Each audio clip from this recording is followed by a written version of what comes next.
The night air was thick with silence, the kind that wraps around your throat and chokes you when something terrible is about to happen. I was jolted awake by the sharp crack of gunfire slicing through the stillness. Adrenaline surged through my veins as I threw off the covers and bolted towards the front door. The porch light flickered, casting long shadows across the driveway. And there she was, Emily, my wife of 8 years, standing with trembling hands, clutching a sleek black pistol. Just a few feet away stood a half-naked man, some gymbro type, muscles glistening under the pale moonlight, his hands raised halfway in surrender, halfway trying to calm her down. "Emily!" I barked, my voice raw with panic. "What the hell is going on here?" She whipped her head towards me, her mascara streaked down her cheeks, her once soft blue eyes now wild and frenzied. For a brief moment, our eyes locked, and I saw something there, fear, regret, and something much darker. "Stay back, Jason," she shrieked, the gun shaking in her hand. The lover, let's call him Chad because that fits his gym rat vibe, took a cautious step towards her. "Emily, put it down. Come on, babe, we can talk about this." Babe. That word hit me harder than the gunshot ever could. My stomach twisted into knots as realization slammed into me like a freight train. This wasn't just some freak accident or a misunderstanding.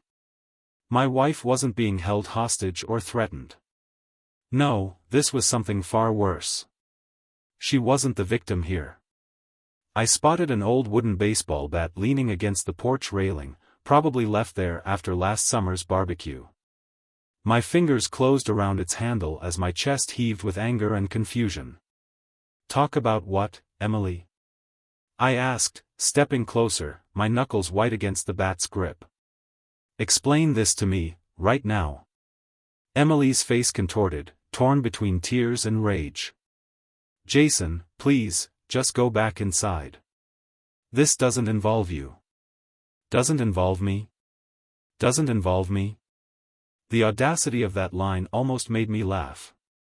I could feel the pressure building behind my eyes, my temples pounding with the beat of my racing heart. Chad tried to step closer again, his hand outstretched like some cheap soap opera hero. "Dude, just relax. This isn't what you think." "Oh, I'm relaxed," I said through gritted teeth, raising the bat slightly. "I'm perfectly relaxed, Chad. Why don't you enlighten me, huh? Why don't you tell me what this is?" Emily's arms sagged, the gun lowering slightly, and for a split second, I thought this whole nightmare might fizzle out into some bizarre misunderstanding. But then she spoke, and her words cut through me like shards of glass. "I love him, Jason." Silence. A heavy, suffocating silence where even the crickets dared not chirp. I staggered back a step, the weight of those 4 words hitting me square in the chest. Emily's lips quivered, and she quickly turned her gaze away from me, as if my broken expression was too much for her to bear. Chad, the smug bastard, looked almost relieved. His shoulders relaxed, and he even dared to smirk slightly. That was it, the final spark. Before I could stop myself, I lunged forward, the bat swinging in an arc. Chad barely managed to stumble back in time, the wood missing his jaw by an inch. "Jason, stop!" Emily screamed, the gun rising again, this time aimed directly at me. And just like that, everything froze. Chad had his hands raised again, his face pale now. Emily was trembling, her finger hovering dangerously close to the trigger. And me? I stood there, gripping the bat so tightly I thought it might splinter in my hands. I stared at my wife, the woman I had loved, protected, and shared every part of my life with, and all I saw was a stranger. A lying, unfaithful stranger who would rather pull a gun on her husband than face the consequences of her actions. "Emily," I said, my voice low, shaky. "You've got one chance. Put the gun down, and we'll figure this out. But if you pull that trigger, if you make this choice, there's no coming back from it." Her lip quivered. Her gaze darted between me and Chad, indecision painted across her tear-streaked face. And then, with trembling hands, she did the last thing I expected. She turned the gun on herself. The world tilted. Time slowed. "Emily, no!" Chad shouted, leaping forward. But it was too late. Click. The gun jammed. For a second, the only sound was the sharp click of the empty chamber. Then chaos erupted again. Chad lunged at Emily, trying to wrestle the weapon from her hands. I dropped the bat and sprinted forward, colliding with them both in a tangle of limbs and raw desperation. We crashed to the ground in a heap, the gun skidding across the gravel and into the darkness. Chad grunted, trying to push me off him, but I had years of pent-up anger fueling every punch, every shove. Emily scrambled to her feet, her face streaked with tears and panic, and bolted towards the house. "Emily!" I shouted after her, but she was already inside, the door slamming shut behind her. Chad groaned under me, trying to twist free, but I pressed my forearm against his throat, pinning him down. "What the hell did you do to my wife?" I growled. His face turned red, his eyes bulging slightly as he choked out one word. "Nothing." The sound of glass shattering from inside the house made me freeze. Emily was inside, alone, and judging by the sound, things were about to get a whole lot worse. The sound of glass shattering inside the house was like a fire alarm going off in my brain. I pushed myself off Chad, letting him gasp for air like the pathetic worm he was, and sprinted towards the front door. "Emily!" I roared as I burst inside. The living room was chaos. One of our framed wedding photos lay face down on the hardwood floor, glass shards scattered like sharp confetti. The lamp was toppled over, casting eerie shadows against the pale blue walls. But Emily was nowhere in sight. Upstairs. She had to be upstairs. My feet thundered up the staircase 2 steps at a time. Every moment felt stretched, every breath ragged as my mind raced with horrifying possibilities. Was she grabbing another weapon? Was she planning to hurt herself, or worse, me? When I reached the bedroom door, I froze. It was slightly ajar, light spilling out from inside. I pushed it open slowly, and there she was, Emily, my wife, standing by our bed with her phone clutched in her shaking hands. Her eyes snapped up to meet mine. She looked like a cornered animal, her mascara-streaked face pale and glistening with sweat. "Who are you calling, Emily?" I asked, my voice low, dangerous. She hesitated, her thumb hovering over the screen. "It's none of your business, Jason." I took a step forward, and she flinched. It was like she didn't even know me anymore, or maybe it was me who didn't know her. "Oh, it's my business all right," I growled. "Everything in this house is my business. Especially when my wife, Emily, is standing out in the driveway with some half-naked gym rat while holding a gun." Her lip quivered, but then, like flipping a switch, her face hardened. "You're not some innocent victim here, Jason," she snapped, her voice sharp and venomous. I blinked, momentarily stunned. "Excuse me?" "You were never there," she continued, her voice rising. "You were always at work, always busy, always somewhere else. And when you were here, it was like you weren't really here at all." A bitter laugh escaped my throat. "Oh, so it's my fault you decided to let Chad bench press you on our marital bed? That's rich, Emily. Real rich." Her face flushed with anger, but before she could fire back, her phone buzzed in her hand. The screen lit up, and for a split second, I saw the name, Chad. "You're still texting him?" I said, incredulous. "Jason, don't," she snapped, trying to hide the phone behind her back. But I was already moving. I lunged forward and snatched the phone out of her hands. She gasped and clawed at my arm, but I shoved her back onto the bed with a force that shocked even me. The phone screen was still lit. A message preview blinked up at me. Did you tell him yet? We can still leave tonight. Just say the word. A cold, creeping sensation spread through my chest. Leave tonight? Emily was sitting on the edge of the bed now, her arms wrapped around herself as if trying to shrink away from me. Her face was pale, her lips trembling. You were planning to leave me? I said, my voice barely above a whisper. She didn't answer. Emily. I roared, and she flinched again. Yes, okay? Yes, she spat, tears spilling down her cheeks. We were planning to leave tonight. We were going to pack up and what? Disappear? Start some new life together while I'm left picking up the pieces of the mess you two made? She covered her face with her hands and sobbed. But I couldn't bring myself to feel pity for her, not anymore. The sound of footsteps creaking on the stairs made both of us freeze. Chad. I turned towards the door, gripping Emily's phone so tightly I thought it might crack. Jason. Emily said, panic lacing her voice. Don't hurt him. The sheer audacity of her words almost made me laugh. Don't hurt him? You're worried about him right now. But before I could storm out of the room, Chad stepped into the doorway. He was shirtless now, a bruise already forming on the side of his jaw from where I had clocked him earlier. All right, man, Chad said, his hands raised in surrender. Let's just all calm down, okay? Nobody needs to get hurt here. I took a step towards him, my entire body trembling with rage.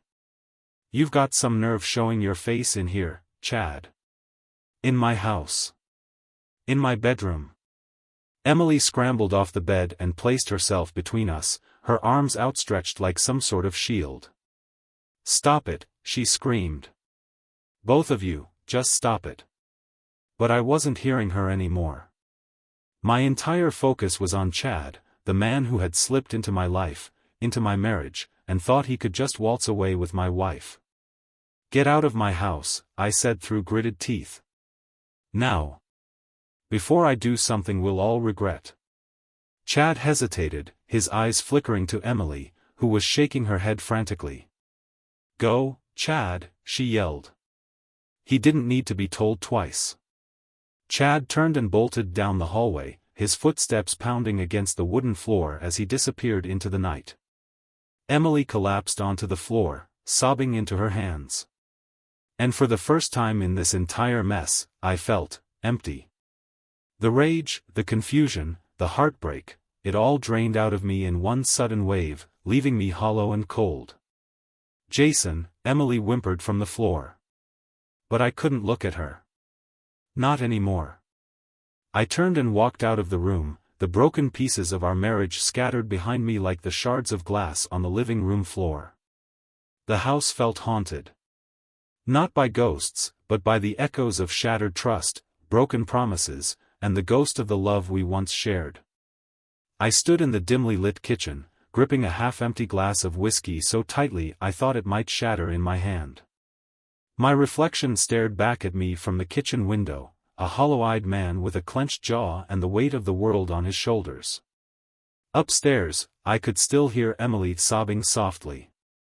Part of me wanted to march back up there and demand answers, real answers, not the excuses she'd vomited at me earlier. But another part of me was just exhausted.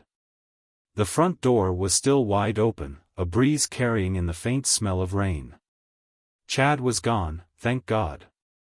But his scent lingered, a disgusting mix of cologne and sweat. My house felt contaminated. I grabbed my phone and scrolled through our old photos, Emily and me at the beach, Emily laughing on our anniversary dinner, Emily resting her head on my shoulder as we watched fireworks on the 4th of July. Each picture felt like a knife twisting deeper into my chest. How did we get here? How did she get here?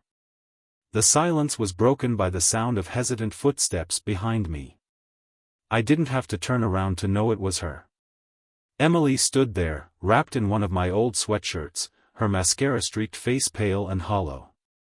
Jason, she started, her voice barely above a whisper. Don't, I said sharply, without turning to face her. Just, don't. She froze in place, and for a long time, neither of us said a word. The only sound was the faint ticking of the wall clock and the hum of the refrigerator. Please, she finally said, her voice cracking. Please just listen to me. I turned around slowly, locking eyes with her. Listen to what, Emily? More excuses? More lies? Are you going to tell me how it wasn't supposed to happen, or how it just happened, or how you didn't mean to fall in love with him? She winced like I had slapped her. Good. Let her feel at least a fraction of the pain she'd caused me. It wasn't like that, she stammered, but her voice was weak. Oh, it wasn't? I said, letting out a bitter laugh. Then enlighten me, Emily. Because from where I'm standing, it looks like you've been planning to run away with him for weeks, maybe months. Was any of this real? Were we real, or was I just a paycheck and a doormat to you? She took a shaky breath, tears streaming down her face again. Jason, please. I'm so sorry. Sorry? I snapped. You're sorry? Sorry doesn't even scratch the surface of what you've done. You didn't just cheat on me, Emily, you planned to leave me. You built a life with him behind my back. And now you're standing here, crying, expecting me to what? Forgive you? Hold you? Tell you everything's going to be okay? Her shoulders shook as silent sobs racked her body. But I didn't move. I didn't comfort her. I couldn't. Why him, Emily? I asked, my voice low now, almost defeated. Out of all the people in the world, why him? What did he have that I didn't? She hesitated, her eyes flickering with something, guilt, maybe? Or shame? He made me feel wanted, Jason, she said finally, her voice trembling. He made me feel like I was alive again. Like I mattered. Those words hit me harder than any physical punch ever could. My breath caught in my throat, and I turned away from her, staring at the whiskey glass in my hand. Do you have any idea what you've done to me? I whispered, my voice cracking. Do you even care about the damage you've caused? About the fact that I can't even look at you without feeling sick to my stomach? She stepped forward, but I raised a hand to stop her. Don't come closer, I said. Don't you dare come closer. For a moment, she froze, and I could see something shift in her expression. The tears slowed, and her lips pressed into a thin line. You think this is all my fault, don't you? She said, her voice suddenly colder. You think you're completely blameless in all of this. I turned to face her again, disbelief washing over me. Are you serious right now, Emily? You're really going to try and spin this back on me? She crossed her arms, her gaze hardening. You shut me out, Jason. For years. You buried yourself in work, in your own little world, and left me to feel invisible. And then you act shocked when someone else pays attention to me? The rage that surged through me was blinding. No, Emily, I said, my voice trembling with anger. You don't get to rewrite history to make yourself the victim. You could have talked to me. You could have told me how you felt. But instead, you chose him. You chose betrayal. And now you have the audacity to stand here and tell me this is my fault?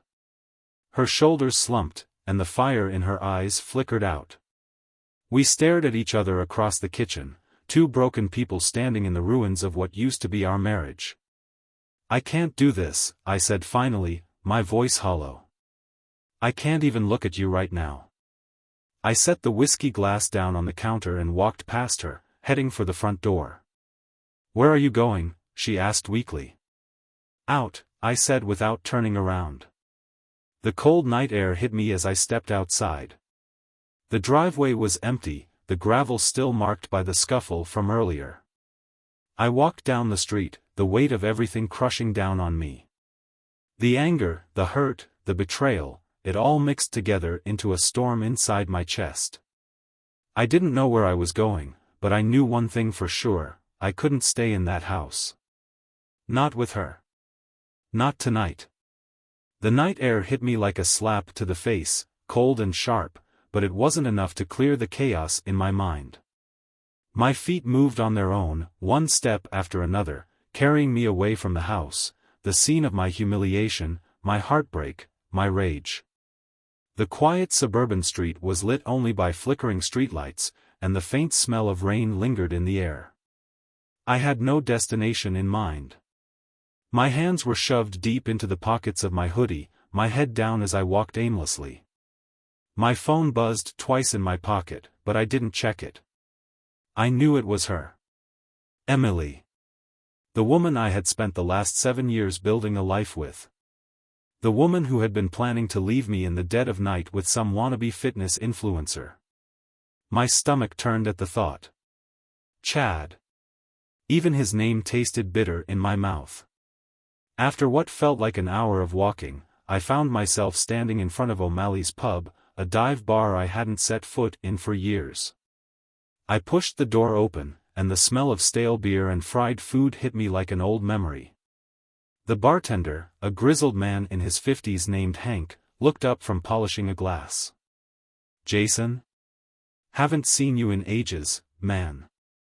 You look like hell. Feel like it too, I muttered, sliding onto a bar stool. Whiskey. Neat. Hank poured the drink without another word and placed it in front of me. I downed it in one gulp, the burn in my throat briefly distracting me from the deeper ache in my chest. Another, I said, sliding the glass back toward him.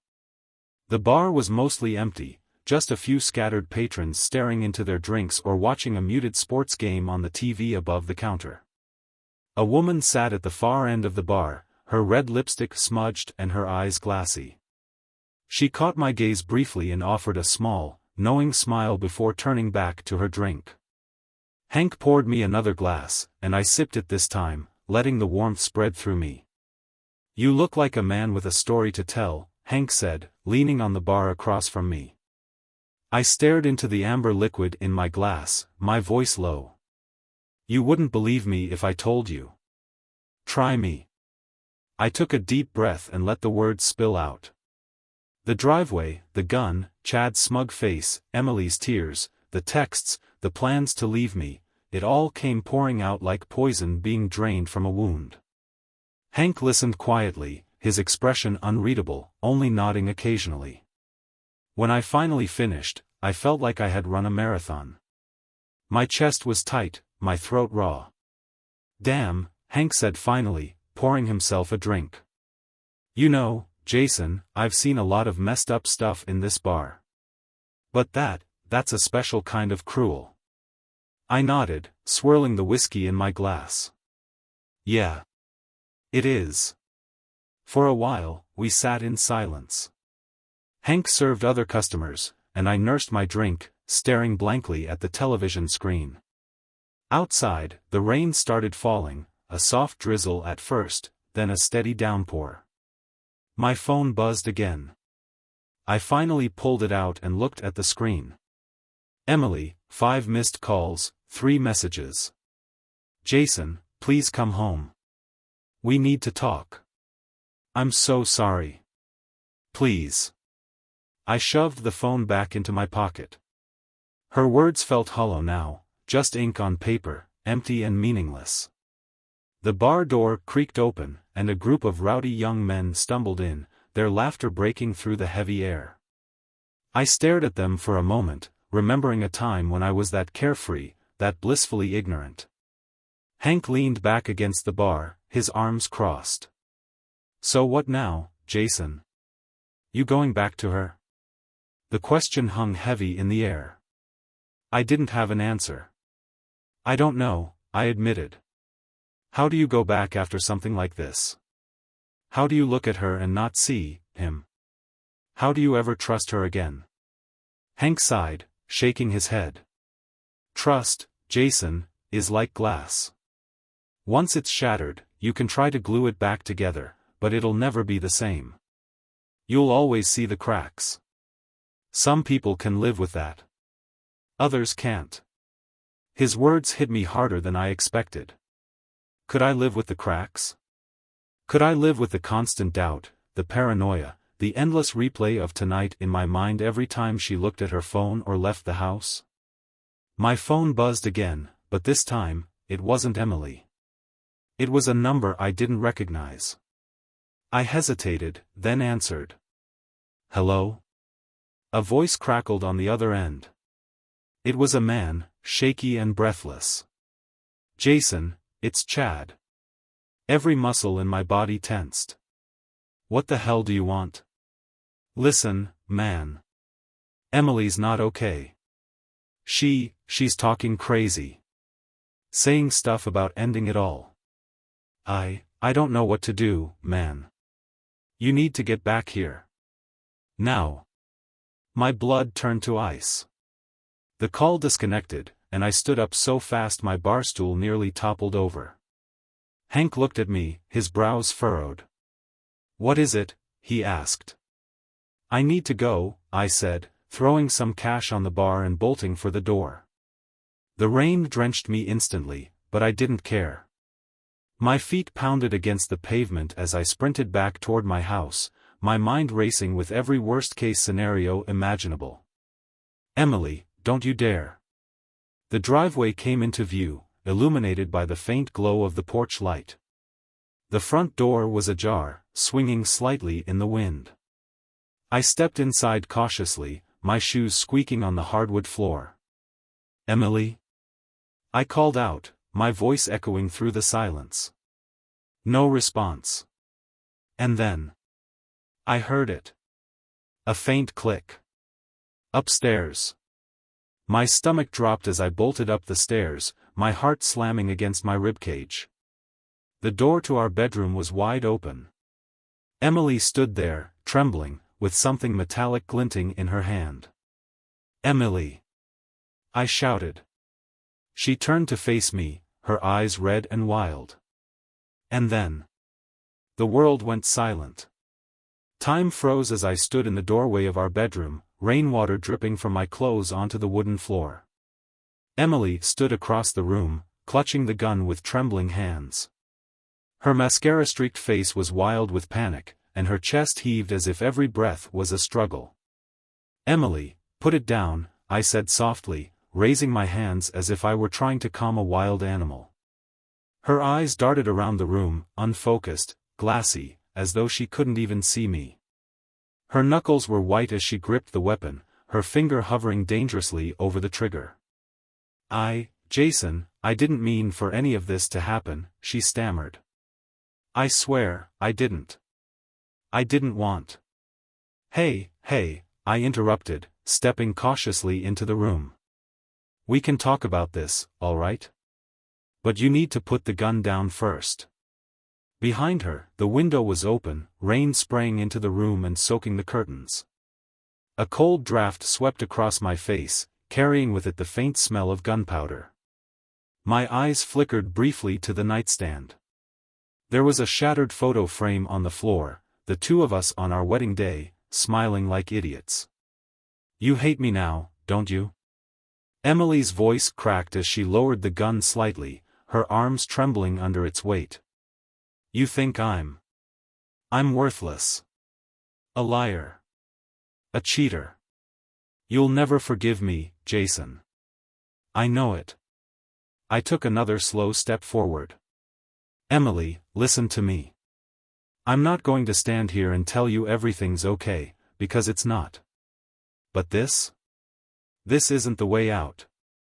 Please, just put the gun down, and we can figure this out together. A floorboard creaked behind me, and I turned just in time to see him. Chad. The smug bastard was standing in the hallway, half hidden behind the doorframe, his face pale and his hands raised. Emily, he called out, his voice high-pitched with panic. Babe, please. Don't do this. Get out. Emily screamed, turning the gun on him so fast that both Chad and I flinched. Get out of my house. For one brief second, I considered letting her pull the trigger. Let her rid the world of this parasite. But then I saw the look in her eyes, pure, raw desperation. She was unraveling, and if someone didn't stop her, this night was going to end in a tragedy. "Emily, stop!" I shouted, moving closer. Her gaze snapped back to me, and the gun wavered again. "Do you know what it's like, Jason? Do you know what it's like to hate yourself so much that you can't even look in the mirror anymore? To feel like you've ruined everything good in your life?" I swallowed hard. "Emily. I know you're hurting. And I know I'm angry, furious, even. But you're still here, right in front of me. That means there's still a chance to make this right. But not if you pull that trigger. Not if you let this moment define the rest of your life." Her lip quivered, and tears rolled down her cheeks. The gun dipped lower, her arms shaking uncontrollably. "Babe, please." Chad's voice came again, sharp and cutting through the moment like glass. Emily turned toward him again, and in her hesitation, I lunged. I slammed into her, grabbing her wrists and forcing the gun away. It discharged, the deafening sound filling the room and leaving a ringing in my ears. The shot shattered the window behind us, glass exploding outward into the rain-soaked night. Emily screamed as I wrenched the gun from her hand and tossed it across the room. It skidded under the bed, out of reach. She crumpled to the floor, her body racked with sobs. Chad stood frozen in the doorway, his mouth hanging open and his hands still raised. "Get out," I said, my voice low and sharp. What?" Chad stammered. "Get out." I roared, charging toward him. He bolted, stumbling backward into the hallway and nearly falling over himself as he turned and sprinted down the stairs. The front door slammed shut moments later, leaving behind only silence, the sound of rain, and Emily's broken sobs. I leaned against the doorframe, breathing hard, my head pounding from the adrenaline surge. Emily was curled up on the floor in the fetal position, clutching her knees to her chest as if she were trying to disappear entirely. For a long moment, neither of us spoke. The weight of everything hung heavy in the air, suffocating and absolute. I sank to the floor, my back against the wall, staring at the cracked ceiling above us. "Why, Emily?" I said softly, my voice barely audible over her sobs. "Why did you do this to us?" She didn't answer. The woman I had loved, the woman I had built my life around, was now a stranger to me.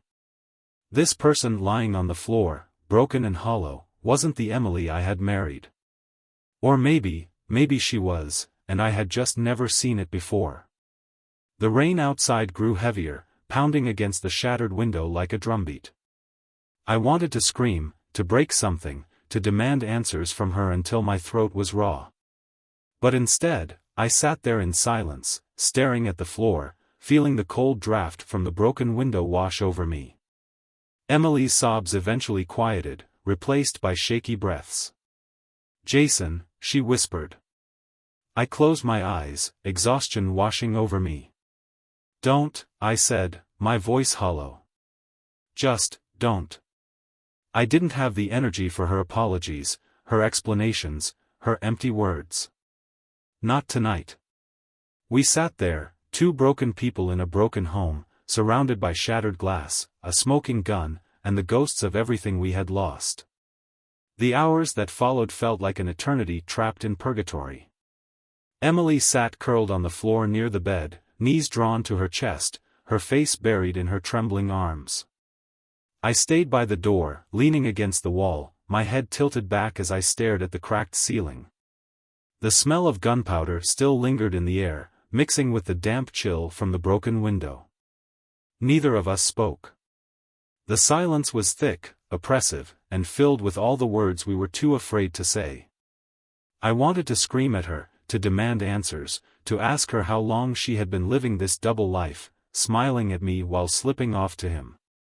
But every time I opened my mouth, the words died in my throat. Eventually, the exhaustion became too much. I pushed myself off the floor, my legs stiff and aching. Emily flinched slightly at the sound of my movement but didn't look up. "I can't do this right now," I said, my voice low and ragged. She didn't respond. I walked out of the room, down the stairs, and into the kitchen. The lights above the counter buzzed faintly as I opened the cabinet and grabbed the nearest bottle of whiskey. I didn't bother with a glass. I just twisted the cap off and took a long, burning swig. The silence of the house was deafening. Even with the storm outside, every creak of the floor, every distant car passing by felt amplified. I leaned against the counter, staring at the dark reflection of myself in the kitchen window. My face looked hollow, eyes sunken and tired. This was my life now. A broken man in a broken home, clutching a bottle and wondering where everything had gone so horribly wrong. I heard soft footsteps behind me. Emily. She stood at the edge of the kitchen, still in her damp clothes, her hair sticking to her face in messy strands. Her eyes were red and puffy, her lips trembling as she tried to form words. "Jason," she whispered. "Don't," I said sharply, not turning to face her. "Don't say my name like that. Not tonight." She froze in place, her bare feet making no sound against the cold tile floor. I never wanted this to happen," she said softly.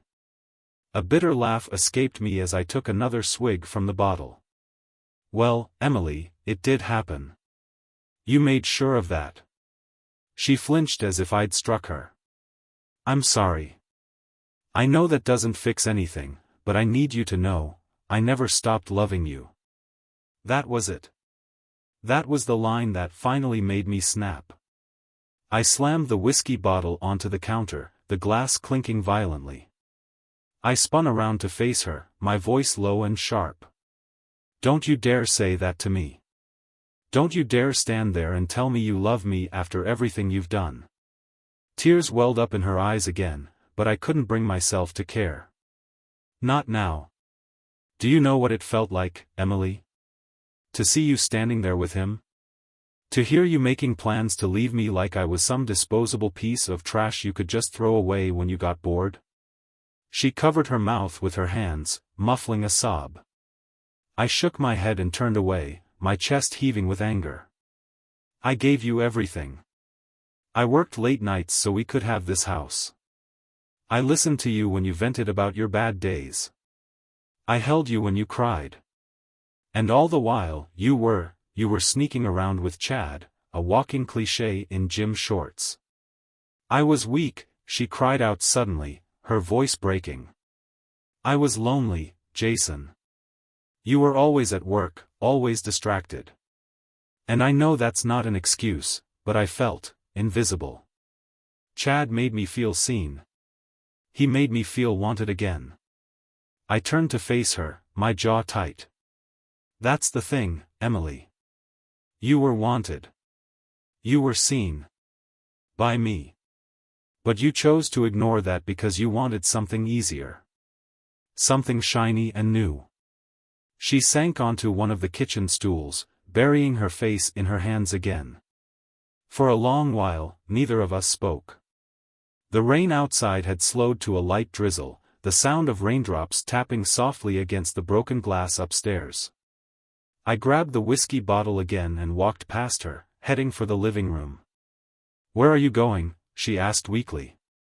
"Away from you," I said without turning around.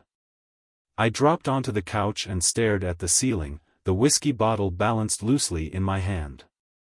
Somewhere upstairs, I could hear Emily's faint, muffled sobs. I didn't know what to do.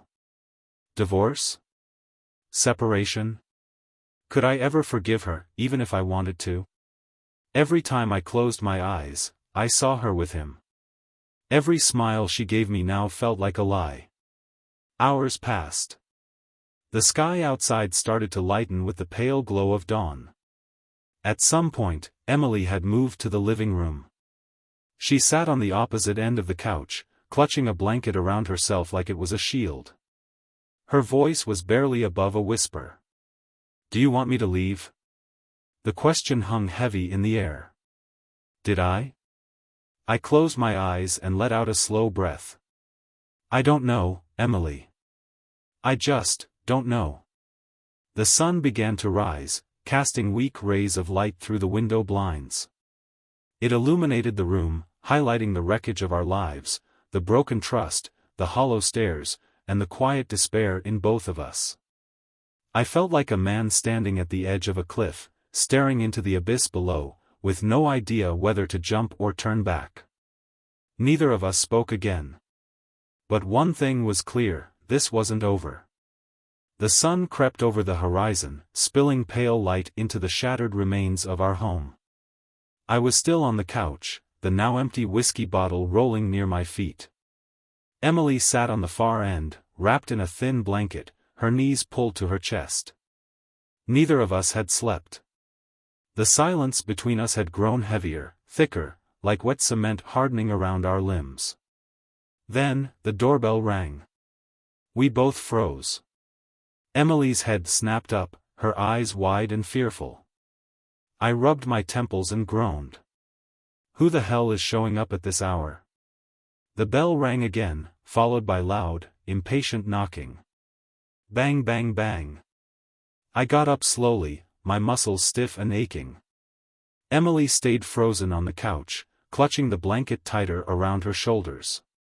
As I approached the door, an uneasy feeling gnawed at my gut.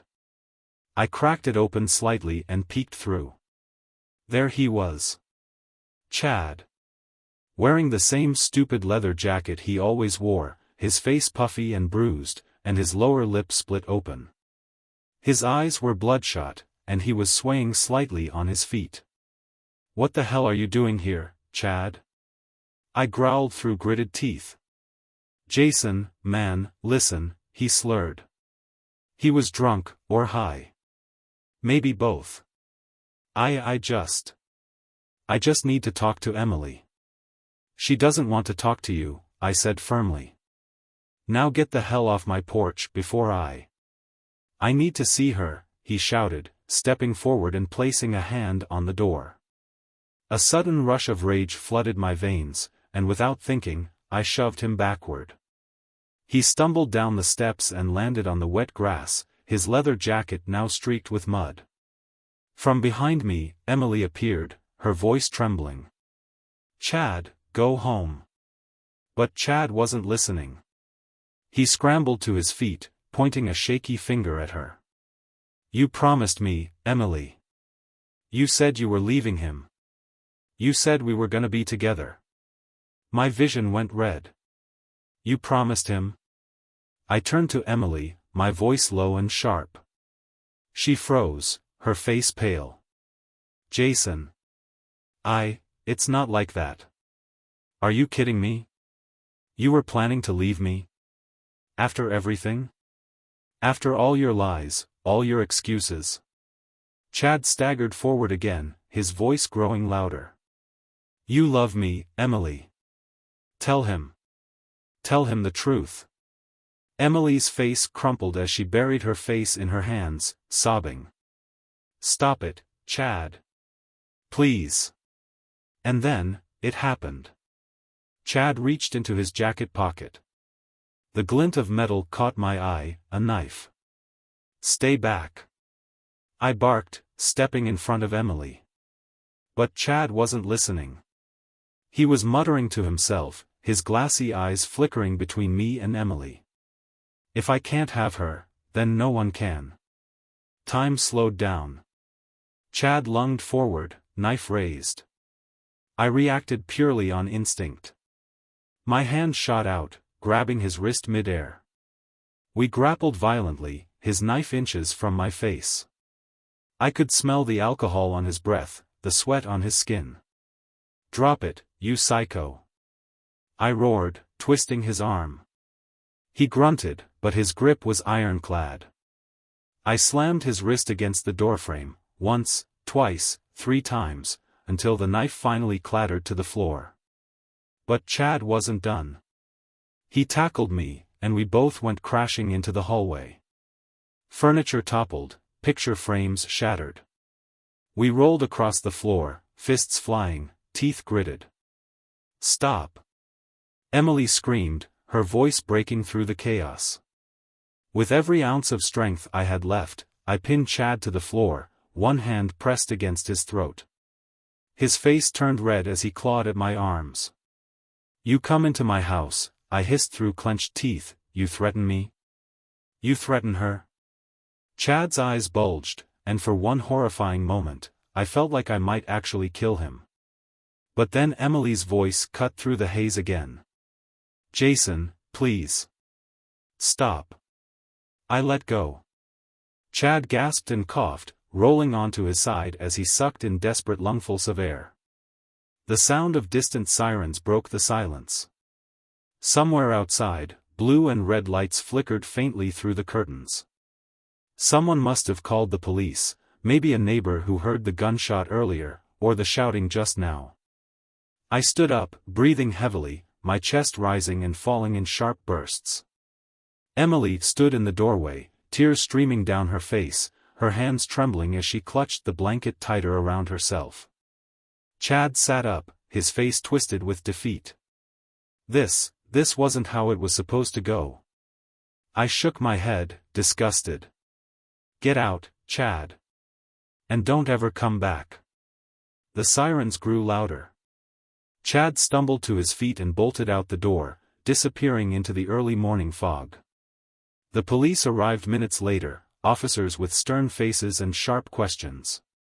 They examined the shattered window upstairs, the broken furniture, the blood on Chad's discarded knife. Statements were taken, nods were exchanged, but eventually, they left. The house fell silent again. Emily and I sat across from each other in the wreckage of our living room. The weight of everything hung heavy in the air, like ash after a fire. "You were going to leave me," I said softly, my voice cracking. Emily looked down at her trembling hands, unable to meet my gaze. "I didn't mean for it to get this far," she whispered.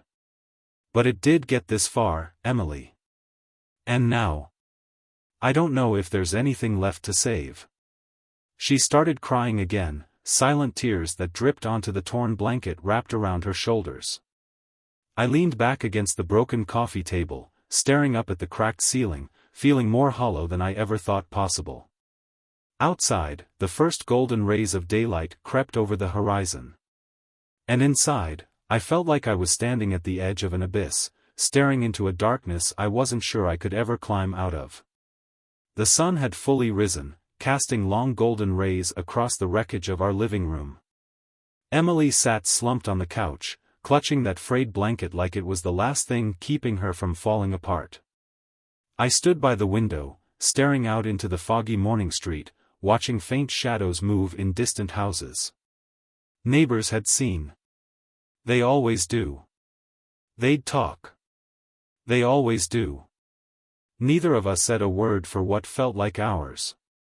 But eventually, I spoke, my voice low and tired.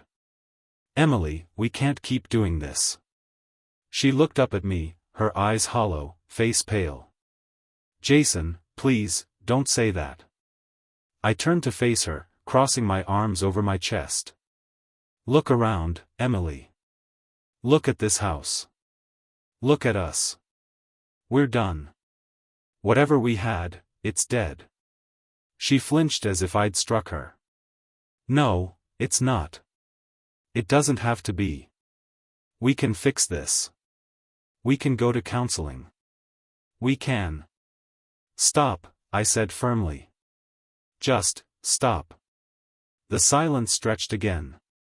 She opened her mouth to speak, but I raised a hand to stop her. "I can forgive a lot of things, Emily. I can forgive mistakes, bad choices, even moments of weakness. But this? The lies, the betrayal, the promises you made to him behind my back." My voice cracked slightly, but I pushed through. "I'll never trust you again. And without trust, there's nothing left." Her lip trembled, and tears started rolling down her cheeks again. But this time, they didn't stir any pity in me. I felt empty. Numb. I turned and started walking up the stairs. "I'll pack some things and leave for a few days. You can stay here until we figure out the legal stuff. She shot up from the couch, dropping the blanket. No. Jason, please. Don't go. Please, don't leave me. I paused on the stairs, my back to her. You already left me, Emily. Long before tonight. Her sobs echoed through the house as I walked up the steps. I grabbed a duffel bag from the bedroom and stuffed it with clothes. A couple of shirts, jeans, toiletries. My movements were robotic, mechanical. I didn't think, I just moved. Every corner of the room felt contaminated with memories. The framed wedding photo on the nightstand felt like a cruel joke. When I zipped up the bag, I paused by the window. The sun was climbing higher now, spreading light across the neighborhood. But inside, it felt cold. Emily was standing at the bottom of the stairs when I came down, her face blotchy, her eyes swollen and red. "Where are you going to go?" she whispered. "Somewhere away from here," I replied simply. She reached out a trembling hand toward me but stopped herself halfway, letting it drop to her side. "I never wanted this," she said weakly. "Neither did I." I walked past her, heading for the door. But before I opened it, I stopped and looked back one last time. "Emily. I hope you figure yourself out. I really do. But I can't be here while you do it." She nodded faintly, her tears falling silently. And then I walked out. The cold morning air hit me as I stepped onto the porch. My duffel bag felt heavy on my shoulder, but not as heavy as the weight in my chest. The neighborhood was waking up, people walking their dogs, kids waiting for school buses. Normal lives carrying on, oblivious to the disaster zone in my chest. I climbed into my car and just sat there for a while, gripping the steering wheel until my knuckles turned white. I could still see her in my rearview mirror, standing in the doorway of our home, my home. Her silhouette was small, broken, and fading with every passing second. Eventually, I started the engine. I drove without a destination, the road stretching endlessly before me. The radio played some slow acoustic song about heartbreak, and I let it fill the silence. 4 hours, I drove. I ended up in a cheap roadside motel. The wallpaper was peeling, and the air smelled like mildew and regret. I dropped my bag on the bed and sat on the edge, staring at the floor. There was no rage left. No fire. Just cold ashes where something used to burn. I reached for my phone and hovered my thumb over Emily's contact name. But I couldn't bring myself to call her. Instead, I turned off the phone and tossed it onto the nightstand. I lay back on the stiff mattress and stared at the water-stained ceiling. For the first time in months, I let myself truly feel everything. The betrayal. The anger. The sadness. The loss. I thought about the years we'd spent together, the good times, the bad times, and everything in between. And I realized something important. Sometimes, love isn't enough. Sometimes, no matter how much you want to fix something, it's too broken to put back together. Epilogue. Months passed. The divorce papers were signed. The house was sold. Emily moved out of town. Last I heard, she was trying to start over somewhere new. Chad, well, I didn't care enough to find out what happened to him. As for me, I found a small apartment downtown. It's quiet, modest, but it's mine. I started running again, picked up some hobbies I'd long forgotten, and slowly, very slowly, I started to heal. There are still nights where the memories creep in, where I can still see her standing there with that gun in her hand, Chad by her side. But those nights are fewer now. If there's one thing I've learned from all this, it's this. Trust is fragile. Love is powerful, but it isn't invincible. And sometimes, walking away is the bravest thing you can do. To anyone going through something like this, I'd say, don't lose yourself trying to save someone who doesn't want to be saved. You deserve better. We all do.